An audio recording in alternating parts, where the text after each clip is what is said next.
ZP chairman ప్రస్థానం ఎలా మొదలైంది? 2001లో ప్రతిపక్షం అయ్యాం. జక్కంపూడి రామ్మోహన్ రావు గారు నన్ను జిల్లాకు పరిచయం చేస్తూ జిల్లా పంచాయతీరాజ్ అభియాన్ చైర్మన్ చేశారు. 2006లో జిల్లా బీసీకి రిజర్వ్ చేయబడింది. ఆయన కరస్పర్శ నాలో ఆ రాజకీయ కసిని పెంచిందా లేదా?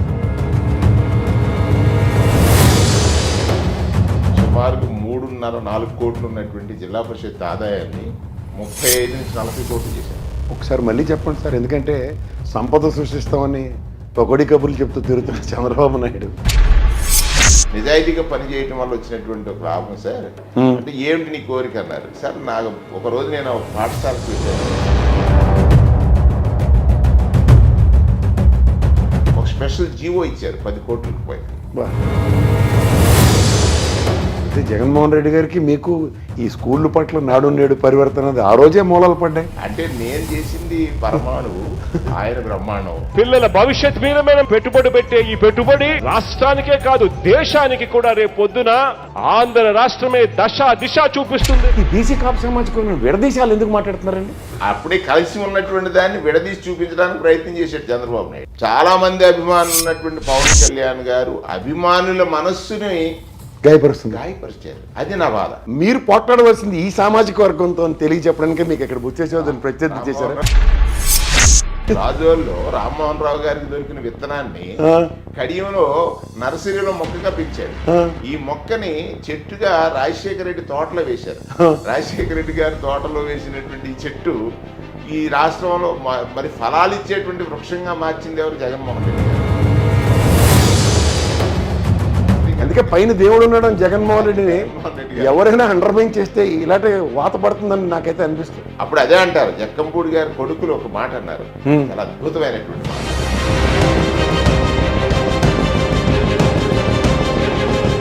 జిల్లాలో ఎక్కడైనా పోటీ చేయించవచ్చు వేణు చేత అని నాయకుడు నమ్మటం. ఒక రెడ్డి గారు, ఒక రాజు గారు, ఒక కాపుర సామాజిక వర్గంలో ఎదురద మహారాజు ఒక బీసీని ప్రతిష్ఠిస్తే దాని వైబ్రేషన్స్ ఎలా ఉంటాయో మీరు ఒక నిలువెత్తు నిదర్శనం. మీరు ప్రతి జనవరికి మీ అమ్మగారికి కాళ్ళు కడిగి నెత్తిని చల్లుకుంటాను, కానీ సంవత్సరమే స్టార్ట్ చేయరట మీరు. ఈ అమ్మ తర్వాత పారిశుద్ధ్య కార్మికుడే ప్రథమ వైద్యుడని. శభాష్. ఆనాడు తండ్రి ఆయనలో జరిగిన మంచే కొడుకు ఆయనలో కూడా అదే జరుగుతుంది. ఇదే కదా రాజన్న పాలన అంటే. జగన్మోహన్ రెడ్డి గారు పేదల అవసరాల్ని స్పష్టంగా చూశాడు. ఆత్మగౌరవాన్ని రక్షించాడు, పేదలు పరిరక్షించాడు. తెల్లారలేకి మాలచ్చి మా తలుపు కొడుతుంది, నువ్వే మా తలుపు కొడుతున్నావు, నువ్వే మా తలుపు కొడుతున్నావు, నువ్వే మాకు ఇస్తున్నావు మా ఇంటికి వచ్చి. ఇంకసారి జలం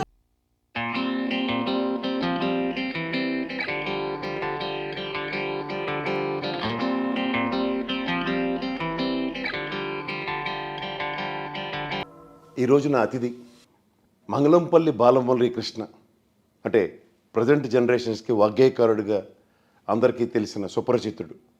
శంకరగుప్తం పరిసర ప్రాంతాల్లో అడవిపల్లిలో పుట్టిన ఆయన జన్మించిన ప్రాంతంలోనే పుట్టిన విష్ణు సహస్రనామ పారాయకుడు. ఎందుకంటే భగవంత్ ఆరాధననే లేందే బయటికి కూడా రాని చెల్లుబోయిన వేణుగోపాలకృష్ణ గారితో ఈరోజు నా ముఖాముఖి. నమస్కారం సార్. నమస్కారం.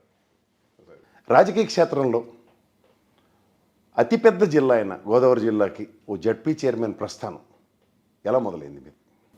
రాజకీయ ప్రస్థానం అనేది ఒక అనుకోని పరిస్థితుల్లో 2001లో జిల్లా పరిషత్ మెంబర్గా పోటీ చేసేటువంటి అవకాశం వచ్చింది రాజుల్లో.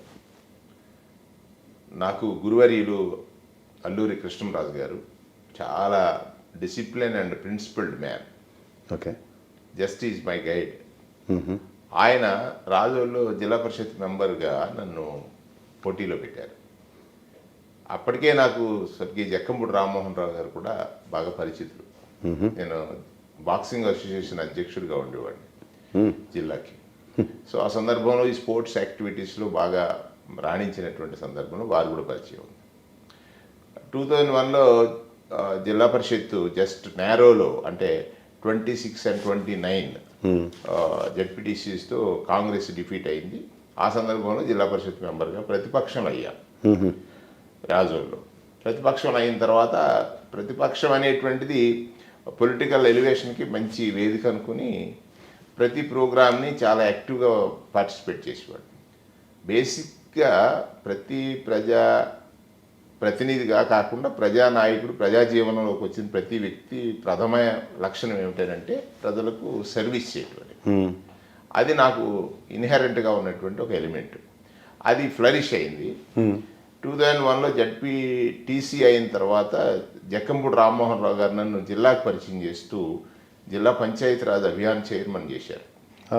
జిల్లా పంచాయతీరాజ్ అభియాన్ చైర్మన్. ఇప్పుడు ఎవరైతే చీఫ్ సెక్రటరీగా ఉన్నట్టు జవహర్ రెడ్డి గారు ఆ సమయంలో కలెక్టర్ మాకు. సో వారు అటువంటి ఆఫీసర్స్ అందరూ కూడా ఆయన కానీ, సింగాల్ గారు కానీ, ప్రవీణ్ ప్రకాష్ గారు కానీ, వీళ్ళందరూ నేను జడ్పీటీసీగా ఉన్న సందర్భంలోనే వాళ్ళు కలెక్టర్లుగా పనిచేశారు. ఆ సందర్భంలో జాయింట్ కలెక్టర్గా గోపాలకృష్ణ ద్వివేది లాంటి వారు పనిచేశారు. సో నేను ప్రజలకు అవసరం అనుకున్న విషయాల మీద స్పందించడం తప్ప సెల్ఫిష్నెస్ కానీ లేకపోతే దీనివల్ల కీర్తి వస్తే ఇలా ప్రవర్తిస్తే కీర్తి వస్తుంది అన్నటువంటి విషయాలు ఇప్పుడు నేను పెద్ద వెళ్ళలేదు. సో 2001 నుంచి 6 వరకు జడ్పీ మెంబర్గా ఉన్నాను. జిల్లా పంచాయతీరాజ్ అభియాన్ చైర్మన్గా ఉన్నాను. 2006లో జిల్లా బీసీకి రిజర్వ్ చేయబడింది జిల్లా పరిషత్, జిల్లా ప్రజా పరిషత్ చేసినప్పుడు నేను అప్పుడు రాజోల్లో పోటీ చేశాను. రాజోల్లో మళ్ళీ జిల్లా పరిషత్ మెంబర్ జనరల్ అయింది. మలికిపురంలో బీసీ అయింది. సగిరెడ్డిపల్లిలో కూడా బీసీ అయింది. అక్కడ సామాజిక సమతుల్యత ఎలా ఉంటుందంటే రాజోలు మండలం అంతా బీసీ వర్గాలు ఎక్కువ ఉంటాయి, కాపు సామాజిక వర్గం తక్కువ ఉంటుంది. మలికిపురం మండలం అంతా కాపు సామాజిక వర్గమే ఎక్కువ ఉంటుంది, బీసీ వర్గాలు తక్కువ ఉంటాయి. సగిరెడ్డిపల్లి ఏమో న్యూట్రల్గా ఉంటుంది. సో నేను ఆ సందర్భంలో బీసీలకు కేటాయిస్తానన్న సందర్భంలో జిల్లా పరిషత్ చైర్మన్ అవుతారనే ఉద్దేశంతో పోటీ చేయలేదు. కృష్ణంరాజు గారితో శైలి అవ్వాలనేటువంటిది. ఆయన చాలా డిసిప్లిన్, టైం, పంక్చువాలిటీ ఇవన్నీ నేర్పినటువంటి వ్యక్తి. అక్కడ వారిని అడిగాను అనమాట, నేను సార్ మీతో శైలి అవ్వడమే నాకు కావాలి కాబట్టి నేను జడ్పీకే ఇష్టపడతాను, ఎంపీపీ కూడా ఖాళీ ఉంది, జడ్పీ కూడా ఖాళీ ఉంది అప్పుడు జనరల్ అయితే. సో రామ్మోహన్ రావు గారి బంధువు ఒక ఆయన జడ్పీకి పోటీ చేశారు, నేను మలికిపురం వెళ్ళి పోటీ చేశాను. అది ఒక ఆశ్చర్యం ఏంటంటే సుమారు రాజోలు 6,000 కాపు సామాజిక వర్గం ఓట్లు ఉంటే 14,000 బీసీ సామాజిక వర్గం ఓట్లు ఉంటాయి రాజోల్లో. అదే మలికిపురం వస్తున్న 17,000 కాపు సామాజిక వర్గం ఓట్లు ఉంటే 6,000 బీసీ సామాజిక వర్గం ఓట్లు ఉంటాయి. అంటే నేను పనిచేసిన తీరు కేవలం ప్రచారం చేయకుండానే మలికిపురంలో గెలిచాను. రాజోల్లో నా ఫంక్షనింగ్ విధానానికి మలికిపురంలో అంతమంది కాపు సామాజిక వర్గం ఉన్నటువంటి మండలంలో 4,000 మెజారిటీతో గెలిచాను. సో ఆ సందర్భంలో ఇప్పుడు మొన్నటి వరకు శాసన మండలిలో పనిచేసినట్టు రెడ్డి సుబ్రహ్మణ్యం గారు ఓడిపోయారు. బీసీలకు ఇవ్వాలి, ఆల్టర్నేటివ్ ఎవరు ఎక్స్పీరియన్స్ ఉన్నవాడిని చూడండి అన్నప్పుడు రాజశేఖర రెడ్డి గారి దగ్గర నా పేరు ప్రస్తావన చేశారు. 2001లో కూడా రాజశేఖర రెడ్డి గారు వచ్చారు. నేను మరి అదే అంటాను, నేను చాలా సందర్భాల్లో అది నాకు స్మరణకు వస్తూ ఉంటుంది. ఆయన 2001 జూన్ మాసంలో ఎలక్షన్ జరిగే సందర్భంలో రాజోలు ప్రచారానికి వచ్చి ఆయన 2 చేతులు ఇలా పట్టుకున్నారు. ఆయన కరస్పర్శ నాలో ఆ రాజకీయ కసిని పెంచిందా, లేకపోతే రాజకీయ స్పృహను పెంచిందా, లేకపోతే రాజకీయ తృష్ణను పెంచిందో తెలియదు, కానీ ఆయన కరస్పర్శ అంత గొప్ప ఉంటుంది, మంచి ఫోటో అది. సో ఆ తర్వాత 2006 జడ్పీ సుబ్రహ్మణ్యం ఓడిపోయిన వెంటనే నన్ను ప్రతిపాదించారు, జడ్పీ చైర్మన్ అయ్యారు. అప్పుడు ఒకటే చెప్పారు, విలువలతో పనిచేయమన్నారు. ఇది చాలా పెద్ద జిల్లా, పెద్ద జిల్లా, సుమారు 55 లక్షల జనాభా ఉన్నటువంటి జిల్లాకు సర్వీస్ చేసేటువంటి అవకాశం వచ్చిందని. అప్పుడే నేను నిర్మల్ గ్రామీణ పురస్కార్ గురించి, రకరకాల అవార్డ్స్ గురించి, శానిటేషన్ గురించి, ఈ జిల్లాలో ఉన్నటువంటి ల్యాబ్సెస్ ఏమున్నాయి వాటి మీద చాలా ఫోకస్డ్గా పనిచేశాను. జిల్లా ఆదాయం అయితే అప్పటి వరకు సుమారుగా 3.5-4 కోట్లు ఉన్నటువంటి జిల్లా పరిషత్ ఆదాయాన్ని 35 నుంచి 40 కోట్లు చేశాను. ఒకసారి మళ్ళీ చెప్పండి సార్, ఎందుకంటే సంపద సృష్టిస్తామని పొగడి కబుర్లు చెప్తూ తిరుగుతున్న చంద్రబాబు నాయుడు మీలాంటి జడ్పీ చైర్మన్లు ఎలా సంపద సృష్టించారన్నది సాధారణంగా 1-2 ఉదంతాలు చెప్పండి. ఆ రోజు ఉన్నటువంటి పరిస్థితులు ఏమిటంటే అండి, తెలుగుదేశం పాలనే జరిగింది. ఈస్ట్ గోదావరి జిల్లా పరిషత్ అంటే ఎప్పుడు తెలుగుదేశంలోనే ఉండేది. ఇప్పుడు వైఎస్ఆర్ వచ్చింది మొన్న, అంతకుముందు ఒకేసారి కాంగ్రెస్ గెలిచింది. అవును. 83 తర్వాత ఇప్పుడు కూడా శాండ్ రీచెస్ ఉన్నాయి. 2.5 కోట్లు 3 కోట్ల ఆదాయం. 3 కోట్లలో మళ్ళీ ఒక 1 crore రూపీస్ ఏమో ఆర్ఆర్ యాక్ట్లో రికవరీ చేయాల్సినటువంటి పరిస్థితి. ఎందుకంటే అక్కడ ఉన్న పాలకులు ఇవి ఎలాగా మనం తస్కరించాలని తెలిసినటువంటి వాళ్ళు అప్పుడు పాలకులు ఉండేవారు. సో దాంట్లో మేము హానెస్ట్గా లేకపోతే ట్రాన్స్పరెంట్గా ఆక్షన్స్ కండక్ట్ చేస్తే జిల్లా పరిషత్ 3 కోట్ల ఆదాయం ఒకేసారి 40 కోట్లు అయింది. ఆ సందర్భంలో సంపద సృష్టి అంటే రాజశేఖర రెడ్డి గారి దగ్గరికి వెళ్ళాను. సార్, ఇది నేను నిజాయితీగా పనిచేయటం వల్ల వచ్చినటువంటి ఒక లాభం సార్. అంటే ఏమిటి నీ కోరిక అన్నారు. సార్, నాకు ఒకరోజు నేను ఒక పాఠశాలకు వెళ్ళాను, ఆడపిల్లల హాజరు సంఖ్య తగ్గింది. ఆ టీచర్ని అడిగాను, అంటే వారు ఒక మాట చెప్పారు, ఆడపిల్లలు అంటే యుక్త వయసు పిల్లలు 3-4 days వాళ్ళు ఎందుకు స్కూల్ డ్రాప్ అవుట్ అవుతున్నారు అన్నప్పుడు నేల మీద కూర్చుని పడి బాధ గురించి చెప్పారు. సో నేను ఫర్నిచర్ చేయించాలి సార్ అని కోరిక అన్నాను. ఒక స్పెషల్ జీవో ఇచ్చారు 10 కోట్ల రూపాయలకి. మొత్తం ఆ రోజుల్లోనే ఫస్ట్ ఈస్ట్ గోదావరి మొత్తం ఎంటైర్ 22 జిల్లాలు ఉన్నప్పుడు మొట్టమొదటి జిల్లా ప్రజా పరిషత్తు అన్ని పాఠశాలలకి బల్లలు చేయించాం. సుమారుగా 2 లక్షల మంది పిల్లలు బల్లల మీద కూర్చొని చదువుకున్నారు. అంటే జగన్మోహన్ రెడ్డి గారికి మీకు ఈ స్కూళ్ళ పట్ల నాడు నేడు పరివర్తన ఆ రోజే మూలాలు పడ్డాయి. అంటే నేను చేసింది పరమాణువు, ఆయన బ్రహ్మాండం. అదే చెప్తున్నా, రాష్ట్రం అంతా కొన్ని అణువులు కలయికే కదా సార్. అది కానీ నేను దీంట్లో ఒకటి అబ్జర్వ్ చేశాను సార్, ఈ ఉభయ గోదావరి జిల్లాల్లో ఎవరండి ఈ పవన్ కళ్యాణ్ చంద్రబాబు నాయుడు కులాలు మతాల గురించి మాట్లాడుతున్నారు? ఆనాటి రాజశేఖర రెడ్డి గారు ఆయనలో మీ తణుకు ఎమ్మెల్యే గారు, ఆయనకు కూడా కర్మూరు నాగేశ్వరరావు గారికి కూడా ఇంకో నాగేశ్వరరావు గారు అనే ఒక కాపు సామాజిక వర్గ మహనీయుడే ఆయనకి రాజకీయ అరంగేట్రం వీళ్ళకి జడ్పీ చైర్మన్ చేశారు ఏరూరుకి. ఇప్పుడు మీకు జక్కంపూడి రామ్మోహన్ రావు గారి గురించి చెప్తుంటే ఆ మహానుభావుడు కూడా మీకు ఆ సామాజిక వర్గ ప్రతినిధే కదా సార్.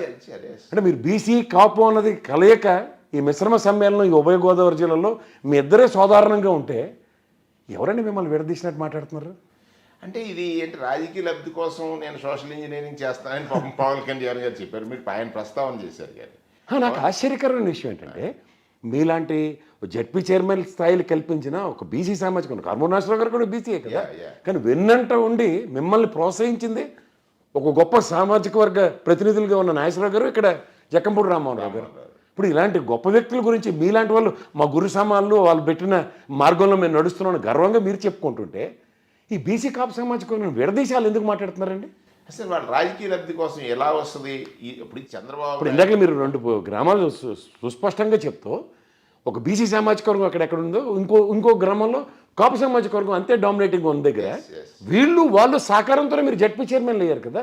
నాకు నాగేశ్వరరావు గారు కూడా నిన్న ఒక ప్రస్తావన అలాగే మాట్లాడారు. వారు చేస్తేనే అయ్యాం.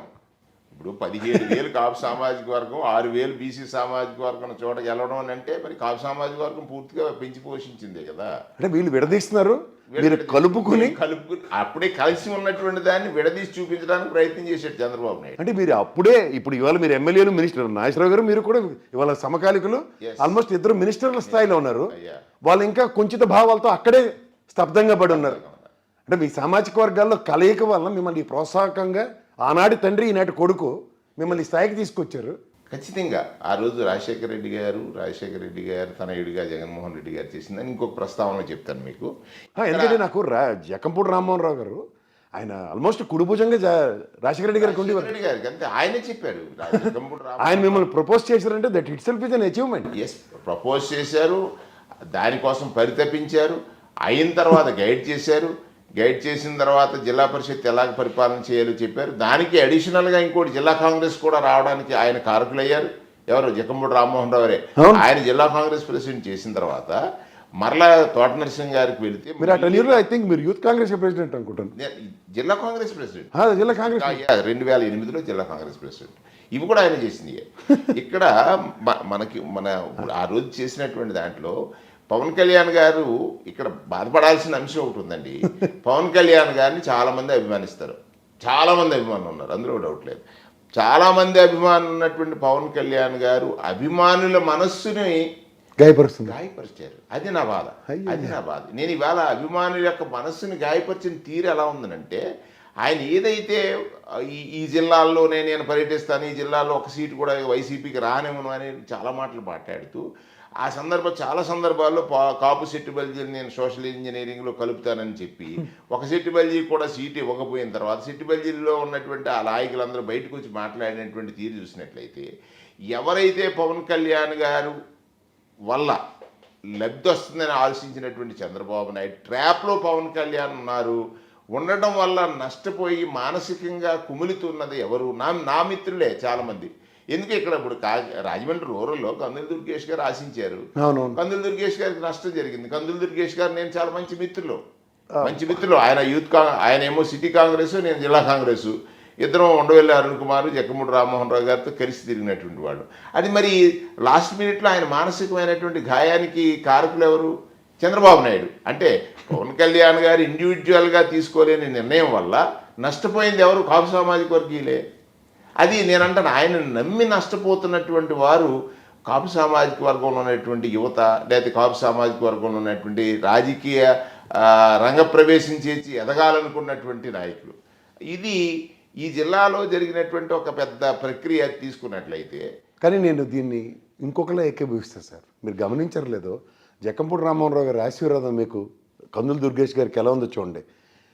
కాపు బీసీ సామాజిక వర్గాలు రెండు ఇంత సంఘటితంగా ఉన్న దగ్గర ఏ చంద్రబాబు నాయుడు అయితే ఇంకో సామాజిక వర్గం మిమ్మల్ని ప్రత్యర్థులు చేసే దగ్గర ఆయన ఆశీర్వాదం ఉండి ఆయన దుర్గేష్ గారు వేరే నియోజకవర్గంకి వెళ్ళి మీరు పోట్లాడవలసింది ఈ సామాజిక వర్గంతో అని తెలియచెప్పడానికి మీకు ఇక్కడ బుచ్చేసేవాదని ప్రత్యర్థి చేశారు. గారు పైనుంచి ఆశించి లేకపోతే ఆశీర్వదించి ఉండొచ్చు. ఖచ్చితంగా నేను వచ్చాను. నేను అదే అంటాను ప్రసాద్ గారు, ఏంటంటే నేను రాజోల్లో రామ్మోహన్ రావు గారికి దొరికిన విత్తనాన్ని కడియంలో నర్సరీలో మొక్కగా పెంచాడు.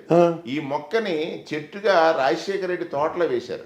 రాజశేఖర రెడ్డి గారి తోటలో వేసినటువంటి ఈ చెట్టు ఈ రాష్ట్రంలో మరి ఫలాలు ఇచ్చేటువంటి వృక్షంగా మార్చింది ఎవరు? జగన్మోహన్ రెడ్డి గారు.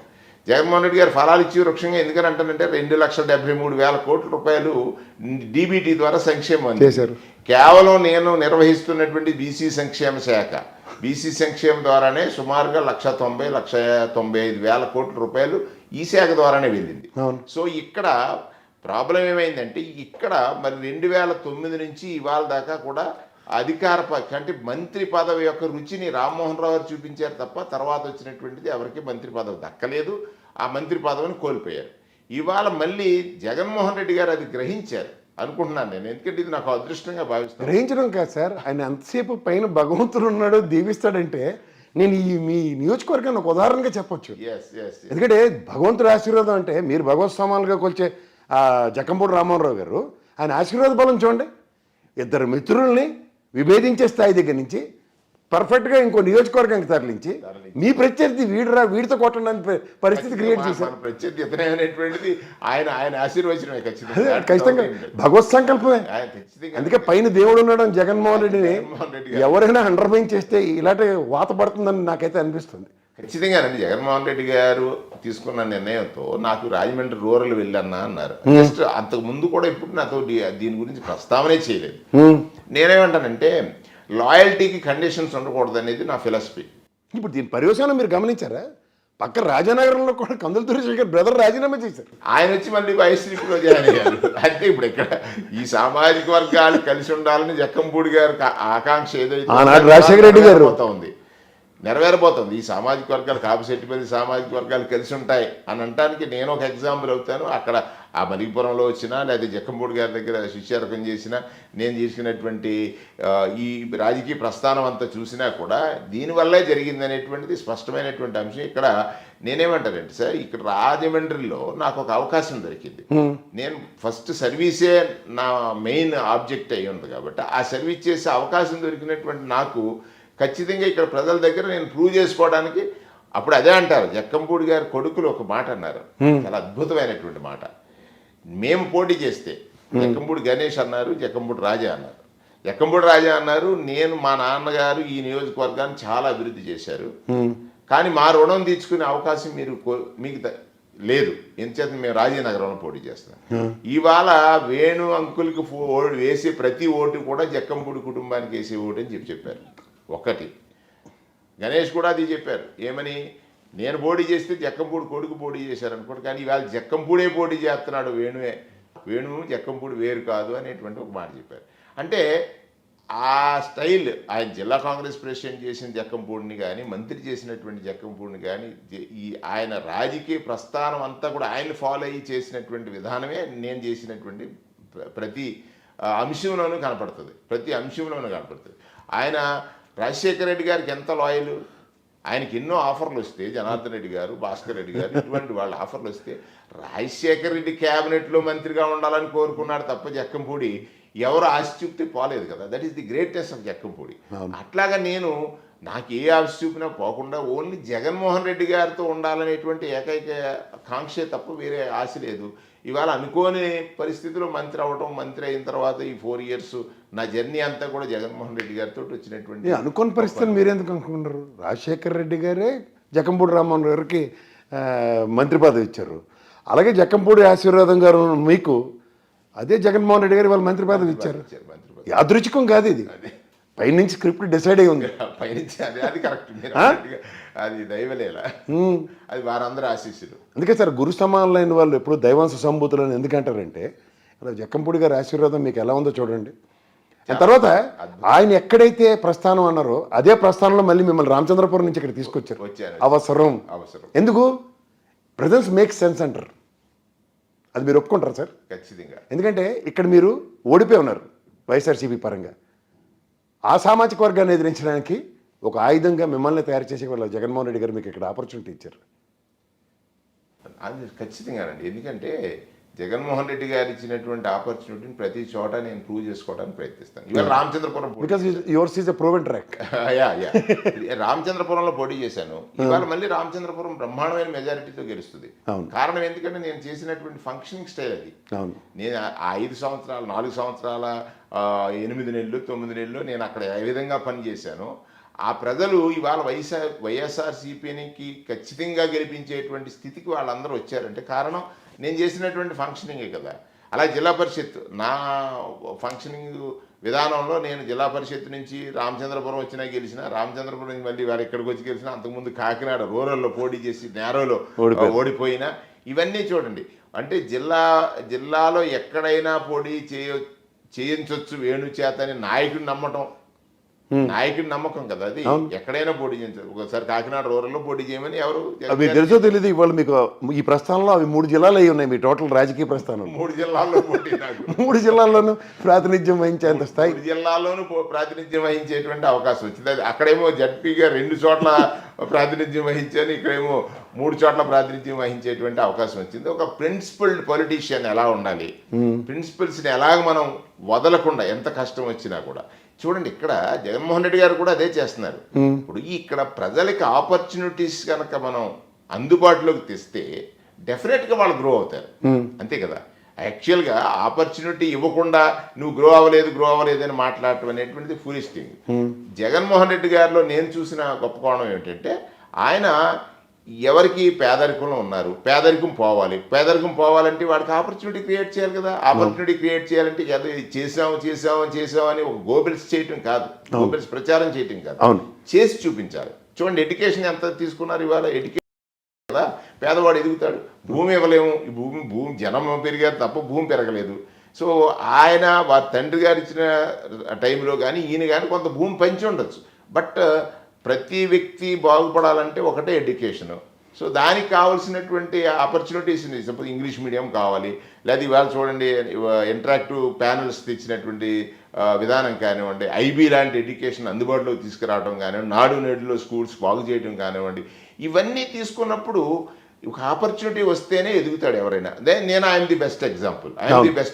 ఆపర్చునిటీ నాకు ఆ రోజు రామ్మోహన్ రావు గారు, లేదా మా కృష్ణరాజు గారు, రామ్మోహన్ రావు గారు, తర్వాత రాజశేఖర రెడ్డి గారు ఒక ఆపర్చునిటీ ఇవ్వడంలో పరంపర వచ్చిన తర్వాత నేను ఇవాళ రాష్ట్ర మంత్రి వరకు ఎదిగాను. ఎదగడానికి ఆ రోజు నాకు జడ్పీటీసీగా ఆపర్చునిటీ రాకపోతే లేదు కదా. అంటే ప్రాణప్రతిష్ఠ అంటారు సార్. ఒక రెడ్డి గారు, ఒక రాజు గారు, ఒక కాపుర సామాజిక వర్గంలో ఎదురద మహారథుడు, ఒక బీసీని ప్రతిష్ఠిస్తే దాని వైబ్రేషన్స్ ఎలా ఉంటాయో మీరు ఒక నిలువెత్తు నిదర్శనం. ఎందుకంటే ఆ ఫ్లేవర్స్ అండ్ ఫ్రాగ్రెన్సెస్ అన్న దగ్గర మీరు కడియంకి మీ మండలం ఈ రాజమండ్రి రోడ్లో ఇక్కడ పెరిగి నేను అదే అంటాను ప్రసాద్ గారు, ఇక్కడ పెరిగిన మొక్క ఆ తోటలోకి వెళ్ళి మళ్ళీ అంటుగా వచ్చి మళ్ళీ మీకు వెంటనే కాయలు కాసేటువంటి స్థితికి వస్తుంది. మంత్రి అనేటువంటిది చూసింది ఎక్కడ జక్కంపూడి దగ్గర, మళ్ళీ మంత్రిగా రెడీమేడ్ మంత్రినే ఇక్కడ పంపించాడు. అంటే ఇక్కడ ఫలాలు అందించాలంటేనే తండ్రి కొడుకులతోనే సాధ్యం అవుతుంది. సాధ్యమవుతుంది. ఇక్కడ అవకాశం ఏంటంటే కడియం రాజమండ్రి రూరల్ నియోజకవర్గ ప్రజలకు ఒక అవకాశం వచ్చింది. ఇంతవరకు వాళ్ళు ఎమ్మెల్యేనే గెలిపించగలిగారు, గెలిపించిన కనబడలేదు సార్. మళ్ళీ మంత్రిని గెలిపిస్తారు. కాదు మీరు ఎమ్మెల్యేగా అంటే గెలిపించిన ఎమ్మెల్యే ఈ రోజు దాకా వాళ్ళకి కనబడలేదండి. ఆ ప్రజలు కూడా ఇప్పుడు ఎవరు టీడీపీ గెలిపించినా టీడీపీ వాళ్ళు గెలిచారు, వైసీపీ గెలవలేదు. గెలవనప్పుడు వాళ్ళు నష్టపోయింది ఇప్పుడు గ్రహించారు. ఈ 5 సంవత్సరాల కాలం బుచ్చి చౌదరి గారు 2 టర్ములు పనిచేసేయండి. కానీ ఆ 2 టర్ములు వాళ్ళు జార్జ్ బుష్నో లేకపోతే రొనాల్డ్ రేగన్ ఎన్నుకున్నట్టుగా ఫీల్ అవుతున్నారట సార్ ఈ నియోజకవర్గంలో. ఎందుకంటే ఆయన ఎక్కువ అమెరికాలో ఉంటాడు కదా, కరోనాలో కనపడలేదు, కరోనాలో అసలు 2 ఏళ్ళు ఎబ్స్కాండెడ్. నేను ఒకటి చూశాను ప్రసాద్ గారు, ఇక్కడికి వచ్చిన వెంటనే. కానీ బుచ్చ చౌదరి గారి అమెరికా ఎలక్షన్స్ మీద ఉన్న శ్రద్ధ ఇక్కడ ఈ నియోజకవర్గం మీద లేదంటారా? లేదని వాళ్ళే జనం చెప్తున్నట్టు, నేను కాదు. నేనంటే మళ్ళీ అది క్రిటిసిజం అవుద్ది, జనం చెప్పిన. నేను జనాలు వినదే మీకు అడుగుతాను. నేను చూసింది ఒకటి, నేను రాజమండ్రి రూరల్ నాకు కేటాయించిన వెంటనే ఇక్కడికి వచ్చాను. వచ్చిన తర్వాత ధవళేశ్వరం విలేజ్ చూశాను. డ్రైన్లన్నీ పొంగి మెయిన్ రోడ్డు మీదకి వస్తున్నాయి. సో మీకు అప్పుడు జెడ్పీటీసీ నుంచి కూడా ఇదే పని అనుకుంటాను. ఇదే పని, స్వచ్ఛత మన బాధ్యత అనే ఒక ప్రోగ్రాం పెట్టి సుమారు మీరు వైఎస్ఆర్సీపీలో ఉన్నారు, బీజేపీలో ఉన్నారా? 20 రోజులు నేను అప్పటి నుంచి కూడా వైఎస్ఆర్సీపీలోనే ఉన్నాను. ఎందుకంటే ఎక్కువ నరేంద్ర మోడీని ఎక్కువ ఫాలో అవుతున్నారా లేదా మిమ్మల్ని చూసి? ఆయనకంటే ముందు నుంచే నేను చేస్తున్నాను. నేను ఇప్పుడు మా మదర్ ఇది కానీ తర్వాత ఎవరైతే పారిశుద్ధ్య కార్మికులు ఉన్నారు. మీరు మదర్ అంటే నేను ఇది చెప్పాలి, ఎందుకంటే నరేంద్ర మోడీ మిమ్మల్ని ఎలా ఫాలో అవుతున్నాడని చెప్పడానికి. ఆయన ఫాలో అవుతున్నారు కాదు మీరు ప్రతి జనవరికి మీ అమ్మగారికి కాళ్ళు కడిగి నెత్తిని చల్లుకుంటాను, కానీ సంవత్సరమే స్టార్ట్ చేయరట మీరు. అది నాకు ఆపర్చునిటీ. మరి ఆయన కూడా అలాంటి అదే మీ బాటలో ఆయన నడుస్తారు, ఎందుకంటే రాజకీయ ప్రస్థానంలో ఆయనకన్నా ముందు నుంచి మీరున్నారు. ముందు నుంచి నేను 20 years నుంచి ఇదే నా ప్రస్థానం. దాన్ని ఎక్కువ నేను పైకి చెప్పుకునేటువంటి పరిస్థితి లేదు. మదర్ సెంటిమెంట్ కానీ తర్వాత పారిశుద్ధ్య కార్మికుడు మదర్ సెంటిమెంట్ కాదు సార్, అమ్మ మనకు దైవం, గురువు దైవం. అంటే నేను సాధారణంగా కొంతమందిని నేను చూస్తూ ఉంటాను, తల్లిదండ్రులు దైవంతో సమానం, గురువు దైవంతో సమానం అన్న దగ్గర. ఇవాళ మీకు నేను 2 క్యారెక్టర్స్ ఎలాగ భగవంతుని ఎలాగో నమ్ముతాం, భగవత్ స్వరూపులు. ఒకటి మీరు విష్ణు సహస్రనామం చదవండి రోజు స్టార్ట్ చేయరు, అమ్మగారితో ప్రయాణం స్టార్ట్ చేస్తేనే కానీ మీరు రోజు స్టార్ట్ చేయరు. మూడోది గురు సమానుడైన జక్కంపూడి రామ్మోహన్ గారి ఆశీర్వాదంతోనే మీరు రాజకీయ ప్రస్థానం ముందుకెళ్తూ ఈ రోజు కూడా 20 సంవత్సరాల తర్వాత వెనకదందరూ మాట్లాడిన దగ్గర అంత అథెంటికేటివ్గా మాడుతుంటే ఖచ్చితంగానండి మనం ఫాలో చేయాల్సింది ఎందుకంటే గురుబలం. గురుబలం ఉన్నవాడే బాగా ఎదుగుతాడు, ఖచ్చితంగా ఉంది. అదే గురు మహాదర్శి మాత్రం విన్నాను కానీ సార్, గురువుల యొక్క ఆశీర్వాదంతో ముందుకెళ్తున్న చెల్లుపోయిన గారిని గురుడే వస్తున్నట్టు రేపు ఉన్న దాంట్లో. అక్కడ నేను ఈ ఈ అమ్మ తర్వాత పారిశుద్ధ్య కార్మికుడే ప్రథమ వైద్యుడని ఒక స్లోగన్ రాబట్టి. అవును, అది కరెక్ట్ అండి. పారిశుద్ధ్యం గురించి వచ్చింది మనం మాట్లాడుకుంటాం, ఎందుకంటే నరేంద్ర మోడీ కూడా సఫాయి వాళ్ళకి కాలు గడిగాడు కదా. అది నేను గత 5 ఏళ్ళ నుంచి చేస్తున్నాను. శభాష్. సంక్రాంతి పండగే ఫస్ట్ భోగి, స్వచ్ఛ భోగి అనేటువంటి కార్యక్రమం ఒకటి పెట్టి పారిశుద్ధ్య కార్మికులు ప్రాత ప్రక్షాళన చేసి పుష్ప పూజతో వాళ్ళని కాళ్ళు కడిగి కాళ్ళు తుడిచి పుష్పాలు వేసేవాడిని. అదే పారిశుద్ధ్య కార్మికులు అందరూ సహపంక్తి చేసి వారందరి ప్లేట్లు నేనే ఎత్తేవాడిని. అబ్బా, వారందరి ప్లేట్లు నేనే ఎత్తాను. ఎందుకంటే రోజు వాళ్ళ మానసిక వేదన ఉంటుంది. నేను వారికి ఏం చెప్పానంటే, మీ మానసిక వేదనకి ఒక ఆలోచన చెప్తున్నాను. నేను రాష్ట్ర మంత్రిగా నీవు తిన్న ప్లేట్ని ఎత్తేవాడు ఒక మంత్రి అంటే ఇది ప్రభుత్వ బాధ్యత అని చెప్పినటువంటి ఒక సందర్భం. ఇవన్నీ ఎందుకు సార్ ఎవరు చెప్పలేదు ఇప్పుడు? నీళ్ళు పెట్టుకున్నారు అందరూ. మీ నోటితో certain things has to come from horse mouth అని మీ దగ్గర నుంచి వస్తున్నాయి. ఎందుకంటే సఫాయి వాళ్ళ కార్మికులకి ఈ ప్రభుత్వం కూడా చాలా పెద్దపేట వేసింది. కంపారిటివ్ ఇక్కడ ఒక దళారీ వ్యవస్థ త్రూగా వాళ్ళకి అందే జీతభత్యాలని ఇవాళ ట్రాన్స్పరెంట్ జీతాలు అందుకునే పరిస్థితి తీసుకొచ్చారు. తర్వాత ఏమో వాళ్ళకి జీతాలు పెంచారు. పారిశుద్ధ్యం మీద జగనన్న స్వచ్ఛ సంకల్పం అనేటువంటి కార్యక్రమంతో క్లాప్సాల్ వెహికల్స్ ఇచ్చారు. తర్వాత ఈ డ్రై అండ్ వెట్ డిస్పోజ్ చేయడంలో కూడా ఒక మంచి ప్రోగ్రామ్స్ తీసుకుని చేయటం జరిగింది. ఇవన్నీ అంటే అందరూ ప్రచారం కోసం చేయరు. జగన్ గారి దగ్గర ఉన్న గొప్పతనం ఏంటంటే చేసింది చెప్తాడు ఆయన, చేసుకుంటూ వెళ్తే ఫలితం వస్తుంది అంటాడు. అది ఆయనకు ఉన్నటువంటి గొప్పతనం. ఇవాళ నాకు అర్థమైంది ఏంటంటే వాళ్ళ నాన్నగారి దగ్గర విత్తు రూపంలో ఉన్న మీరు చెట్టు రూపంలో వచ్చిన తర్వాత కూడా అదే బాటలో ఆయన్ని కూడా నన్ను చూడాలన్న ఒక్కసారి మీ ప్రస్థానం నేను రీకలెక్ట్ చేసుకుని అదే బాటను ముందుకెళ్ళిపోతున్నాడు ఆయన. ఖచ్చితంగా అక్కడే ఒకటి మీరు ఈ విషయంలో 2 విషయాలు ప్రూవ్ అవుతున్నాయి. ఒకటి కాంగ్రెస్ ప్రస్థానం నుంచి కొడుకు దగ్గరికి వచ్చిన మీ ప్రస్థానం, ఆనాటి తండ్రి ఆయనలో జరిగిన మంచే కొడుకు ఆయనలో కూడా అదే జరుగుతుంది. ఇదే కదా రాజన్న పాలన అంటే. అంతే. ఎస్, కొడుకు దానికోసమే కదా ఆయన ఆయన ఆయన ప్రతి స్టెప్ కూడా తన ఫాదర్ ఏదైతే చేశారో దానివల్ల ప్రజలు ఎలాంటి మంచి లబ్ధి పొందారో అదిని కొనసాగించడానికే కదా వారి పరిపాలన సాగుతుంది. అంటే నాటి చెన్నుబోయిన జడ్పీ చైర్మన్గా నాడు నేడు స్కూల్లో ఈరోజు ఉన్న పురోగతిని ఆనాడే ఫస్ట్ 10 కోట్లతో స్మెల్ చేశాం, మొదలు చేశారు.